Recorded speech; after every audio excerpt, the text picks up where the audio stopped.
新闻头起先，咱来看中国对咱的军事威胁是愈来愈长手。今仔日，有一只中国的无人机甚至射台湾飞一练。有专家就警示讲，中国可能会搁继续派无人机来试探咱12海里的底线。另外，中国嘛伫咧南海起无空，中国的海警船搁险啊弄着菲律宾的海巡。 台海无平静，国防部里被侦查到共机38只，中共军舰6只，继续伫台海周边活动。尤其中共上大型的 TB001无人机搁再出现，这是中共无人机头一摆专程伫咱防空识别区内底射台湾飞行。外界研判无人机飞行大约2000公里，除了电视长途飞行的能力以外，也对咱东部实施侦查。专家指出，共军素来恐惊搁再派无人机试探咱方底线，想要来挖掘咱12海里的所在。 一步走，将来由单线的绕台，将来会变成双线，一个逆时针，另外一个顺时针，刚好两面做包抄。想想中共是3步走，第2步走，它会接近于台湾的领空，它以无人机做试探，它不做有人机，它由无人机来说到台湾的12海里的领空线，它来做试探。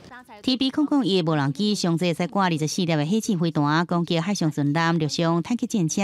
张燕婷讲，国产的无人机天分好，爱赶紧量产，才发到反制共军的威胁。另外，美国海军第7舰队证实，一只 PBA 海神反舰机同一天经过台海，和中共东部战区情报报案讲，美国军机一直挑战共军专程军种。美军一架 P8A 反潜机28号由北向南航行通过台湾海峡。 过程，国军全程掌握周边的海空域相关动态，状况均正常。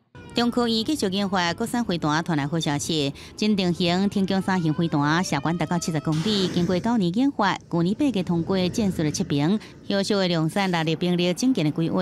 而中共唔但制造台海对立的气氛，也升高南海紧张的局势，最近向甲菲律宾的船只收拢。 falls within the Philippine Exclusive Economic Zone. Request to stay clear from our passage in accordance with the collision regulation. This is a solemn statement. According to the Chinese laws and the international laws, China has indisputable sovereignty over islands in the South China Sea and their adjacent waters. 菲律宾海华斯通队小型巡逻船23伫南海监控中共海上民兵舰队，中共大型的海警船却是设立航道挖军，菲律宾船只赶紧回头驶向，才避免烧龙灾难发生。记者综合报道。